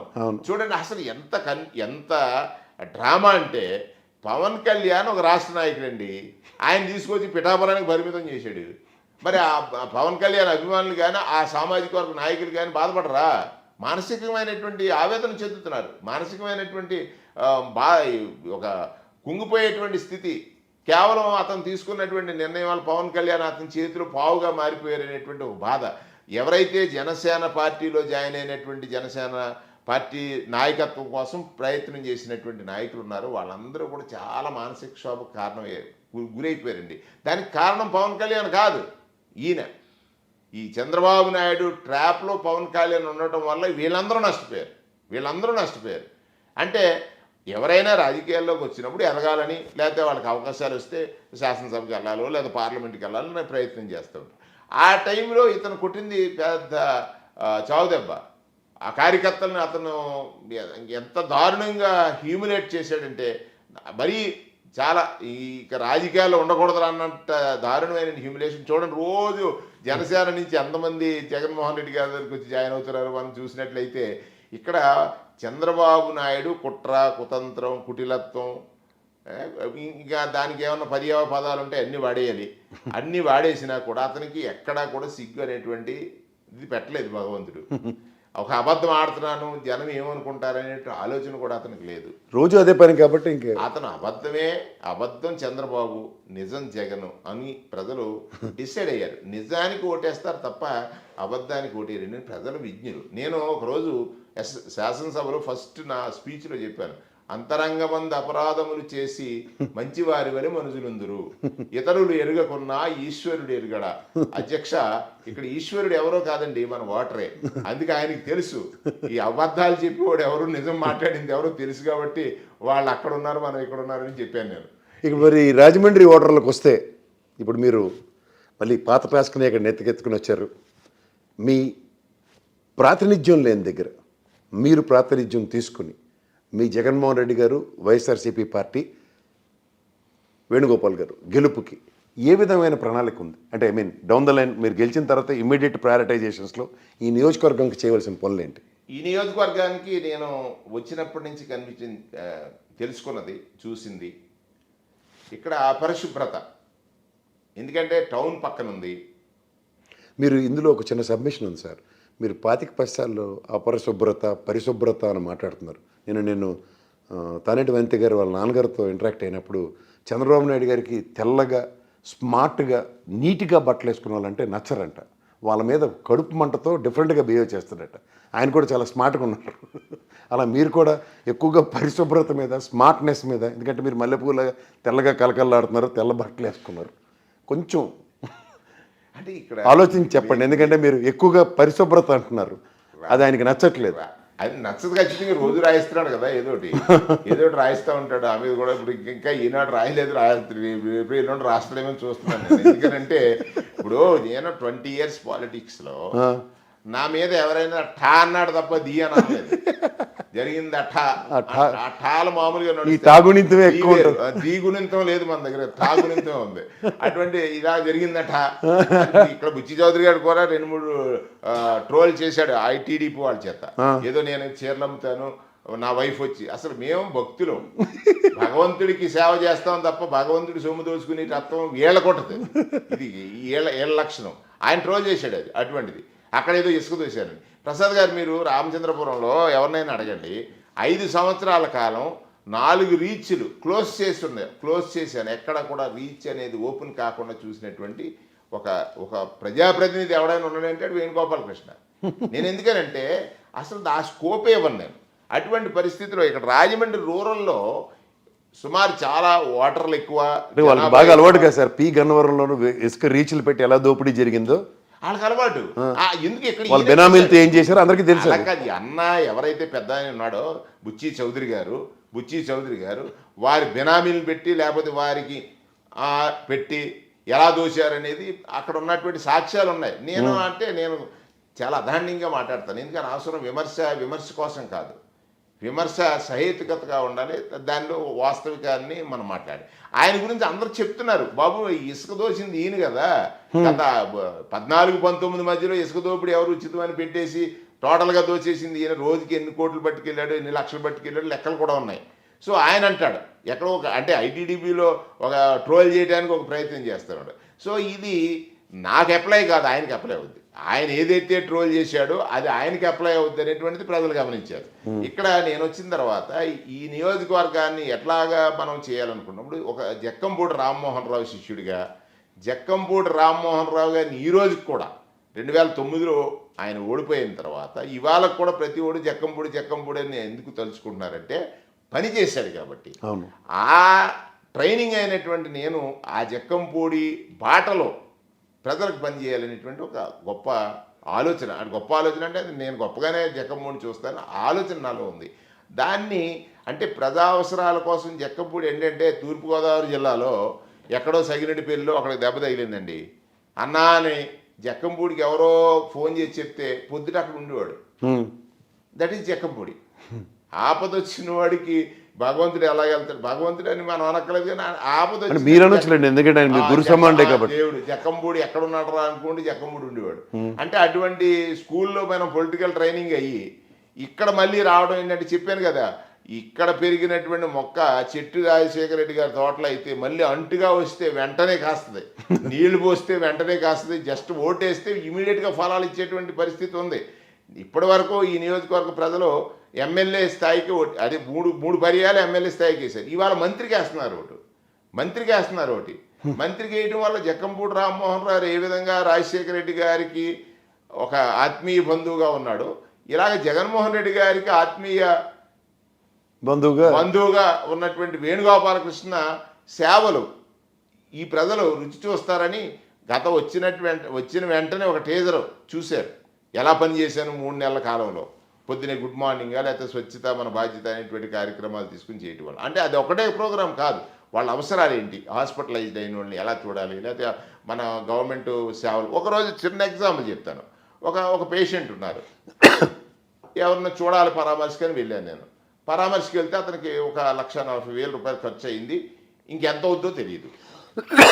ఆయన నన్ను సీఎం రిలీఫ్ ఫండ్ అని అడిగారు. అంటే అవగాహన లేక, సీఎం రిలీఫ్ ఫండ్ ఎందుకు, నీకు 25 లక్షల రూపాయలు ఆరోగ్యశ్రీ కార్డు ఉంది కదా, మీకు సీఎం రిలీఫ్ ఫండ్ ఎందుకు అని నేను అడిగాను. అడిగితే ఆ హాస్పిటల్కి ఆరోగ్యశ్రీ ఎన్పానమెంట్లో లేదు, ఆ ఆసుపత్రికి ఆరోగ్యశ్రీ ఎన్పానల్ అయినటువంటి ఆసుపత్రి కాదు. సో ఇతను నష్టపోతున్నాడు కదా. ఇమీడియట్గా డిస్ట్రిక్ట్ కోఆర్డినేటర్కి ఫోన్ చేసి అమ్మా ఇది ఇష్యూ అని చెప్తే ఆమె వచ్చింది, ఇందులో డిస్కౌంట్ ఇప్పించింది. ఏది అప్పుడు దాకా 1,40,000 డిస్కౌంట్ ఇప్పించింది. ఇంకో 10 లక్షలు 15 లక్షలు అయ్యేటువంటి వైద్యం ఇంకో పక్కన తీసుకెళ్లి పెద్ద హాస్పిటల్లో జాయిన్ చేసింది. అతను ఇవాళ చాలా హ్యాపీగా ఉన్నాడు. చూడండి, అది చిన్న మిస్అండర్స్టాండింగ్, అతనికి అవగాహన లేని కారణం చేత అది నష్టపోతుంది. అవగాహన లేకపోవడం కాదు, ఈ రోజు దాకా వైఎస్ఆర్సీపీ ప్రాతినిధ్యం లేకపోవడం వల్ల. ఎస్, అది అంటే వెళ్ళి ఎమ్మెల్యే పట్టించుకోడు, బుచ్చి చౌదరి దొరకడు. ఆయన బుచ్చి చౌదరి గారు ఎక్కడ దొరికేటువంటి వ్యక్తి కాదు. సో ఆయన అమెరికా వెళ్ళిపోతాడు అనేటువంటిది ఇప్పుడు అందరూ కూడా అడుగుతున్నారు.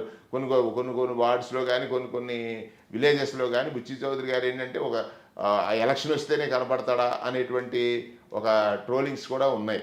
ఒకటి నేనేంటంటే నేను 2 విషయాలు బాగా స్టడీ చేసినాయండి. ఒకటి యాక్సెసిబుల్ అండ్ అవైలబుల్గా ఉండాలి. అవైలబుల్గా ఉన్నాను కదా అని యాక్సెసిబుల్గా లేననుకోండి వాడికి నష్టం జరుగుతుంది ప్రజలకి.